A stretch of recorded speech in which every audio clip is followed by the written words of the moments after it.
Hello student, I am M.K. त्यागी और आज हम बात करने वाले हैं अपने सब्जेक्ट फिजिक्स क्लास 12th और चैप्टर विद्युत क्षेत्र। ओके, इसके जो पिछली वीडियो थी उसमें हमने शुरुआत के जो 7 क्वेश्चन थे वो डिस्कस कर लिए थे। आज जो नेक्स्ट क्वेश्चन है उनको देखते हैं। तो क्वेश्चन नंबर 8 क्या कहता है, ज़रा ध्यान से देखना। ए भुजा वाले समबाहु त्रिभुज ABC के शीर्ष पर 3 आवेश +2q -q तथा -q को क्रमशः A तथा B तथा C पर चित्र अनुसार रखा गया है। इस निकाय के द्विध्रुव आघूर्ण का परिमाण ज्ञात कीजिए। तो जो चित्र है वो क्वेश्चन में दिया हुआ है, पहले उसे बना लेते हैं। तो देखिए, इस तरीके से तुम्हें प्रश्न में ही ये चित्र दिया हुआ है। यहाँ +2q आवेश है, -q है, -q है। ठीक है, तो इस निकाय के द्विध्रुव आघूर्ण का हमें परिमाण ज्ञात करना है। ओके, अब इसका हम सॉल्यूशन करते हैं। तो तुम जानते हो, अब देखियो जरा सॉल्यूशन। ये जो हमें एक त्रिभुज दिया हुआ है, इसको हम क्या मान सकते हैं? इसको क्या हम दो द्विध्रुव नहीं मान सकते? जैसे मेरे पास देखिए एक पेन है ना। यहाँ पर मान लीजिए मैंने -q आवेश रखा हुआ है और यहाँ पर +q आवेश। तो द्विध्रुव में क्या होता है, एक ही द्विध्रुव में क्या होता है, अगर तुम्हारे याद हो, परिमाण में समान व विपरीत प्रकृति के 2 आवेश अल्प दूरी पर रखे होते हैं। तो मान लीजिए इधर -q रखा हुआ है, इधर +q रखा हुआ है, और ऐसे ही एक ये रहा और एक ये रहा, है ना। तो अगर मैं इन दोनों, इस पर +q, देखिए यहाँ +q रखा हुआ है और इस पर यहाँ +q रखा हुआ है, अगर मैं इन दोनों को आपस में कर देता हूँ तो यहाँ कितना हो जाएगा, इसका q और इसका q कितना हो जाएगा, 2q, और यहाँ पर कितना रखा हुआ है क्वेश्चन के अकॉर्डिंग, -q और -q। ठीक, तो हम क्या मान सकते हैं, हम ये मान सकते हैं कि इस त्रिभुज में ये जो तुम्हें दिया हुआ है दो द्विध्रुव रखे हुए हैं। कैसे, देखिए ऐसे, एक तो ये हो गया +q, यहाँ -q। हम जानते हैं द्विध्रुव की दिशा होती है माइनस से प्लस की ओर, और दूसरा द्विध्रुव कैसे रखा हुआ है, कुछ ऐसे, ये +q हो गया और ये -q हो गया।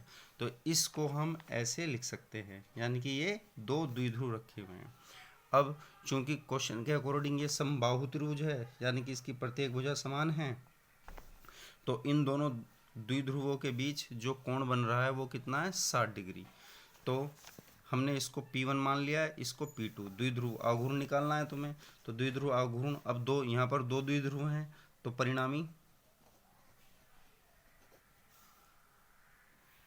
द्विध्रुव आघूर्ण सदिश राशि है, और हमारे पास यहाँ 2 द्विध्रुव हैं, तो इनका परिणामी निकालने का क्या फॉर्मूला होता है, तो सदिशों का परिणामी निकालने का फॉर्मूला होता है, तुम्हें ध्यान होगा, R = a² + b² + 2ab cos theta और उसका स्क्वायर रूट।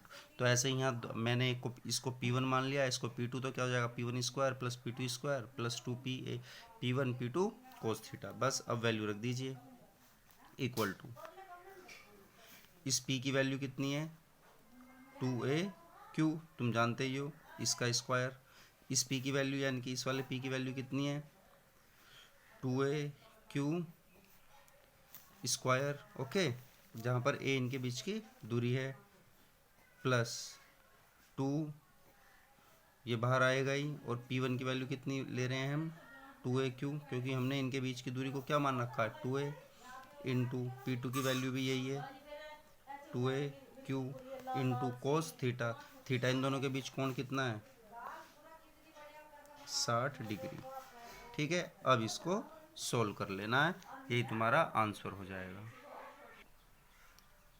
ठीक है, तो ये वैल्यू लिख दी है। अब देखिए, ये 2aq² कितने हो गए, 2aq², और cos 60 की वैल्यू होती है 1/2, 2 से 2 कैंसिल हो जाएगा, तो ये क्या बचेगा, 2aq², 2 और 1 3, 2aq। चाहे तो 2aq को फिर हम दोबारा p लिख सकते हैं, लेकिन यहाँ पर भी p है, तो इसको कुछ अलग लिख देते हैं, यहाँ पर r लगा दीजिए। r का मतलब होता है रिजल्टेंट, यानी कि परिणामी।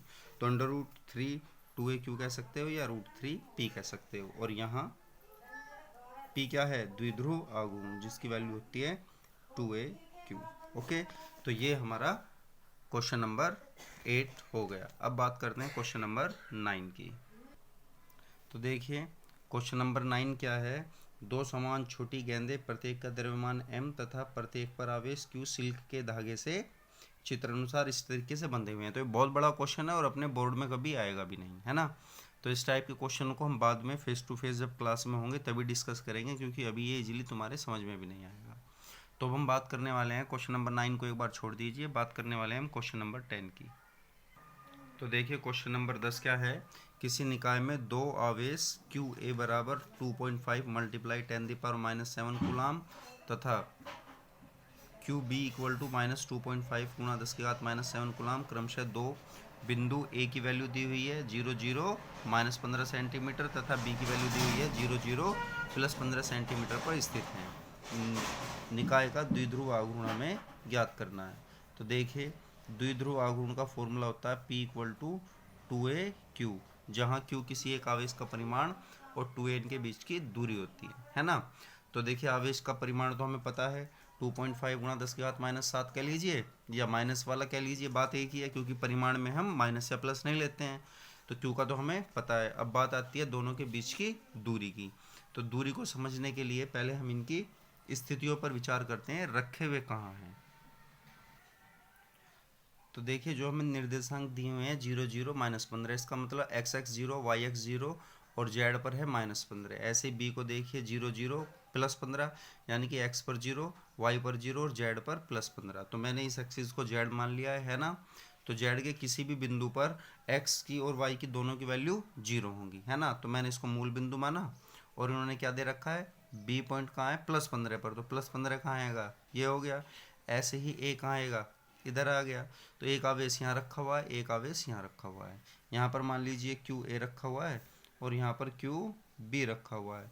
तो ये एक द्विध्रुव हो गया कि नहीं, है ना। और इनके बीच की दूरी कितनी हो जाएगी, यहाँ से यहाँ तक 15 और यहाँ से यहाँ तक 15, तो टोटल कितनी हो गई 30। ठीक, तो 2a यानी कि बीच की दूरी कितनी हो गई 30 सेंटीमीटर। सेंटीमीटर को लिख दिया मीटर में और क्यू कितना है 2.5 मल्टीप्लाई 10⁻⁻7। अब इसे मल्टीप्लाई वगैरह करके लिख दीजिए। जो आ गया है 7.5 गुणा 10⁻⁻8 कूलाम मीटर। ये सेंटीमीटर नहीं है, याद रखना है क्या है, कूलाम मीटर। तो ये हुआ तुम्हारा क्वेश्चन नंबर 10। अब हम बात करने वाले हैं क्वेश्चन नंबर 11 की। तो देखिए क्वेश्चन नंबर 10 क्या है, 4 गुणा 10⁻⁻9 कूलाम मीटर, सेंटीमीटर नहीं है, कूलाम मीटर द्विध्रुव आघूर्ण का कोई। तो सॉल्यूशन कर लेते हैं साथ साथ। हमें द्विध्रुव आघूर्ण कितना दे रखा है, P = 4 मल्टीप्लाई 10⁻⁻9 कूलाम मीटर के द्विध्रुव आघूर्ण का कोई विद्युत द्विध्रुव 4 गुणा 10⁻4 न्यूटन पर कूलाम परिमाण के एक समान विद्युत क्षेत्र में रखा हुआ है। तो विद्युत क्षेत्र का मान कितना दे रखा है 5 गुणा 10⁻4 न्यूटन पर कूलाम परिमाण के एक समान विद्युत क्षेत्र में क्षेत्र से 30 डिग्री के कोण पर संरेखित है। यानी कि द्विध्रुव और विद्युत क्षेत्र के बीच कोण कितना दिया हुआ है, थीटा = 30 डिग्री, है ना। ये किसके बीच का कोण है, द्विध्रुव आघूर्ण और विद्युत क्षेत्र के बीच का कोण दे दिया है। द्विध्रुव आघूर्ण पर कार्यरत बल आघूर्ण का मान ज्ञात करना है हमें। अतः देखिए बल आघूर्ण का क्या फॉर्मूला होता है, टो = PE sin थीटा, या ये क्या देते हैं हम vector P cross vector E, है ना। तो जब PE सदिश रूप में दिए होते हैं, मतलब IJ की टर्म्स में, जैसे दे दे P = 2I + 3J कुछ ऐसे, तो इस फॉर्मूले को यूज़ करते हैं। और अगर कोण दिया होता है तो इस फॉर्मूले को यूज़ करते हैं। तो हम इस सूत्र को यूज़ करेंगे। तो टो = P की वैल्यू 4 मल्टीप्लाई 10⁻⁻9 और E की वैल्यू 5 मल्टीप्लाई 10⁻4। तो 5 चौक कितने हो गए 20 और ये माइनस ये प्लस कितना हो गया 10⁻⁻5। क्या निकाल रहे हो, बल आघूर्ण, जिसका मात्रक होता है न्यूटन मीटर। आंसर ठीक है। तो ये हो गया हमारा क्वेश्चन नंबर 11। तो देखिए क्वेश्चन दिया हुआ है दो बिंदु आवेश Q1 तथा Q2 के मध्य दूरी 3 मीटर है। ठीक है, दोनों आवेशों का योग कितना है 20 माइक्रो कूलाम। बुक में 20 कूलाम लिखा हुआ है तो इसको माइक्रो कूलाम कर लेना। साथ में अपन सॉल्यूशन भी करते हुए चलते हैं। तो दोनों आवेशों के बीच की दूरी जो है वो कितनी है 3 मीटर। ठीक है, इन आवेशों का योग 20 माइक्रोकूलाम है। तो Q1 plus Q2 is equal to हो गया 20 माइक्रोकूलाम। ठीक है, इसे इक्वेशन फर्स्ट मान लेते हैं, पता नहीं कहाँ जरूरत पड़ जाए। यदि एक आवेश दूसरे आवेश पर 0.075 न्यूटन के बल से प्रतिकर्षित करें। ठीक है, तो दोनों आवेशों के मध्य बल, दोनों आवेशों के मध्य कितना बल है देखते हैं। फॉर्मूला होता है हमारा F equal to 1/4πε0 Q1 Q2 upon R square. तो दोनों आवेशों के मध्य जो हमें बल दिया हुआ है वो कितना है भाई, 0.075 इक्वल टू 1/4πε0 की वैल्यू 9 मल्टीप्लाई 10⁹9। Q1 Q2 का तो हमें मान ही निकालना है, Q1 Q2, और बीच की दूरी कितनी है, R स्क्वायर यानी कि 9। ओके, कह रहा है ना दोनों आवेशों के मान ज्ञात करो। तो 9 से 9 कैंसिल हो जाता है, ये 10⁶ अपॉन में जाएगी, फिर ऊपर आएगी तो माइनस में हो जाएगी।